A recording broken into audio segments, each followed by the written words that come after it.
The way that sugar affects each person is different. So we're kind of like little snowflakes. Hello everyone, welcome to Mind Blowing Health and Wellness with Violet. The reason that I make these videos is to help people to understand that your mental health and physical health come together to create that overall sense of well-being. If you like these kind of videos, please consider subscribing. When people ask me, why did I begin the ketogenic lifestyle? I'm actually quite happy to say that it was because I had a hip problem. Because although I was 70 pounds overweight, my weight wasn't stopping me from doing anything in life that I wanted to do. So I even remember that just before starting to have the pain in my hip, I went horseback riding for the first time ever. So again, like the pain wasn't impeding my life. I did all my sports, longboarding, snowboarding, rollerblading, ice skating, skiing, triking, you name it. Like I love doing sports. I honestly believe that if I only had the weight issue, I would still be overweight. Now, the thing is that the hip issue not only stopped me from doing my sports, it was actually starting to impede my work world because I'm in a job where I need to sit for 50-ish minutes with a person, and yet I was only able to make it about 40 before I was in excruciating pain.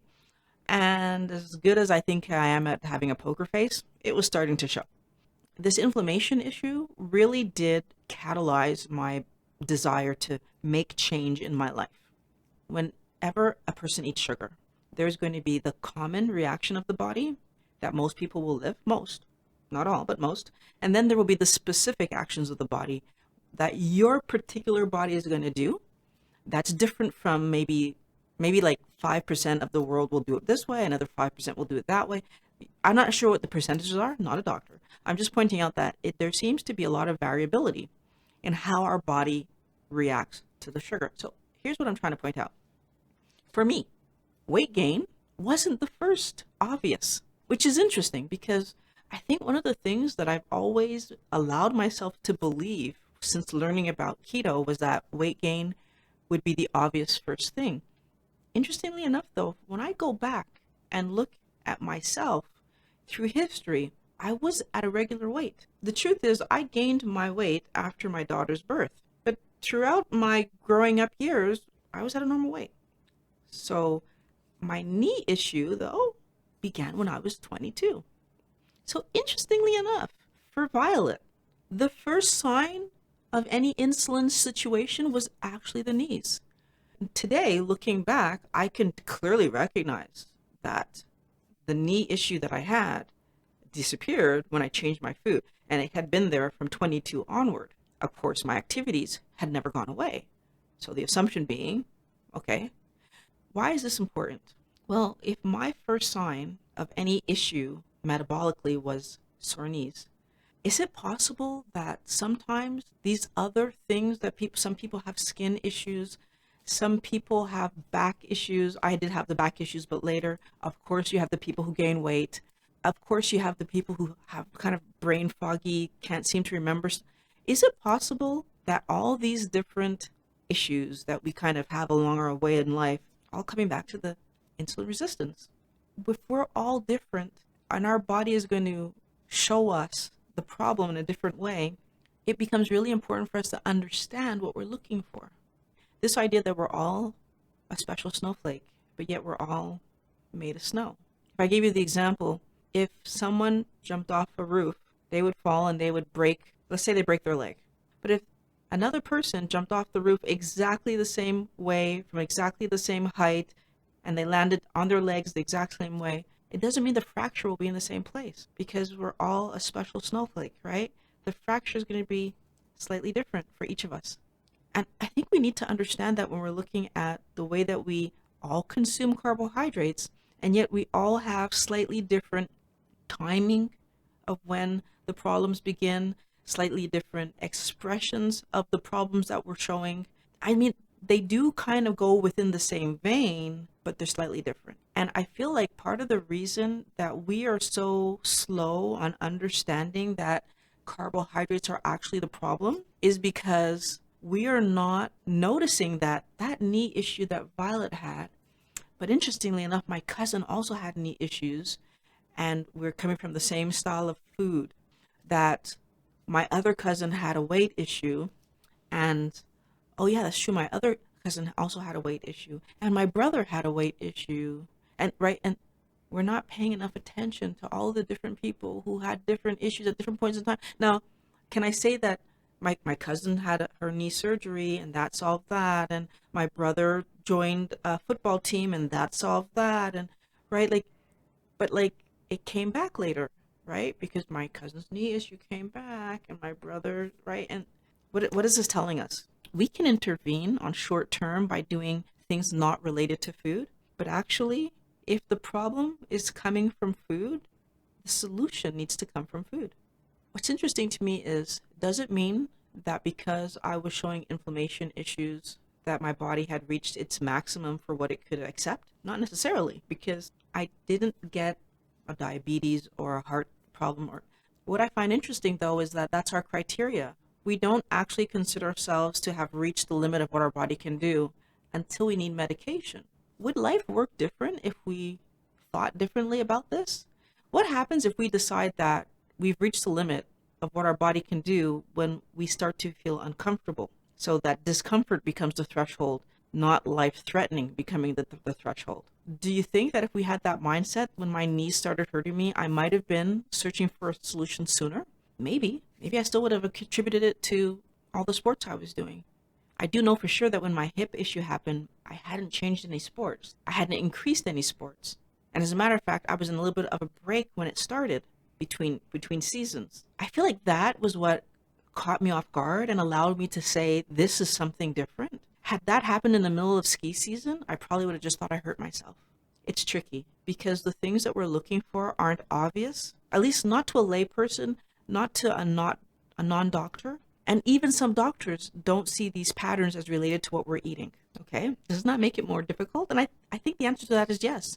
Because we're all special snowflakes, our ability to pay attention to how our body feels different based on what we're eating absolutely matters. The only way that that can actually work, though, is that we know to check. The only way that can actually work is that we become uncomfortable. The only way that that actually works is that there's something happening that's bothering us on some level and we're trying to solve it. Because we're not aware that food plays such a huge role in how we feel, we are not paying attention to how eating less carbohydrates on one day results in what kind of feeling versus eating more carbohydrates on another day results in what kind of feeling. Because we're not making any comparisons and because we're not making any personalized verifications, we just continue to eat 2 to 350 grams of carbs per day, which is, if you think about that in pounds, that's like half a pound-ish per day that we're eating of carbohydrates. So of sugar, I don't know that we put it in perspective. Like, would you really sit down and eat half a pound of sugar ever? But yet we do it in other foods. So we do it through eating chips. We do it through eating cookies. But like if someone were to give you half a pound of sugar and say, eat that, you'd tell them that they're crazy. We need to be more conscious of the fact that it's in our food. And our body treats table sugar and the sugar from rice the same way. And this is why our weight continues to rise year after year after year. We are getting heavier and heavier and heavier because of the way that we're eating. But like again, I don't want to get bogged down on the weight in this video because that's not really the point of this video.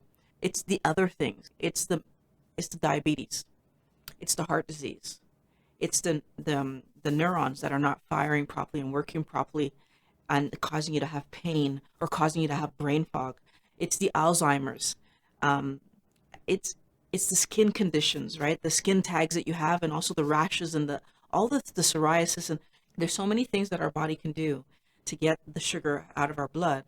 But then getting the sugar out of our blood in that way causes problems, right? Because you have gout, you have putting sugar in places where it shouldn't be to get out of the blood, because in the blood it would be toxic. So we end up with all these situations that we're not necessarily linking back to our food, but we should be. If we don't accept that each of us, so each special snowflake is going to show their sugar problem a different way, then we also miss the point where that the sugar problem is the actual problem. And we end up with doctors that are trying to treat one small part of the problem, not realizing, so they're treating the outcome rather than going to the source and say, oh, if you stop this, this problem won't be there. So, for example, what would happen if you went to your doctor and said, I have like, these yellow stains on my fingers and I really want to solve that. And so your dermatologist gives you something for the stains on your fingers. And then you go to your dentist and say, like, I have these stains on my teeth, this yellowing. And so your dentist gives you something to help clean the stains off your teeth. And you go to another doctor and you say, I haven't been breathing properly. And like, so the doctor is only focused on helping you to breathe better. If these three professionals don't put it together, that, that sounds like you have an issue with smoking. They're going to give you treatments for each of these things rather than focusing on helping you to quit smoking. Because quitting smoking would be the thing that would solve all three problems. The same issue is happening with sugar. We're focusing on the diabetes. We're focusing on the heart disease. We're focusing on the skin condition. We're focusing on like all these inflammation. We're focusing on all these things that are the result of you need to cut down your sugar. Understanding that sugar is at the center of not only your weight issue, but the other metabolic things that are happening is going to be the thing for you to help you to understand, why am I feeling the way that so why am I physically feeling the way I'm feeling? Why do I have the conditions that I have, whether it's inflammation and joint soreness, or whether it's excess weight, whether it's the beginning of diabetes or heart disease or high blood pressure. Or when I back up and I start to understand that, oh, all of these things link back to sugar, taking the sugar out of the equation at the minimum helps you to know, okay, now it's not the sugar. Is there any other reason? So for most people, taking the sugar out of the equation means that, okay, great, we solved it. And for the few people that it doesn't solve it for, then you need to start looking at what else is happening here. Again, making sure that you took all the sugars out, the fruit, the rice, all the sugars out before you decide sugar isn't the culprit. Thank you for watching Mind Blowing Health and Wellness with Violet. For all the people who are new, welcome, and please consider subscribing. My Wellness Warriors, I'm always happy to see you back. I want everyone to know that I do have a Patreon account, Patreon.com/Violet Rivera. You can go there if you would like to contribute to the production of some videos. And I also want you to know that I've created an Amazon link system where you can go down to the description, grab an Amazon link that corresponds to your country, put it on your desktop, and whenever you're doing your Amazon shopping, a small commission from your purchases would go to the production of videos. Just another way for you to contribute if you so desire. I really do love making these videos for you guys. I look forward to talking to you every week, and I will be back next week. Have a great day.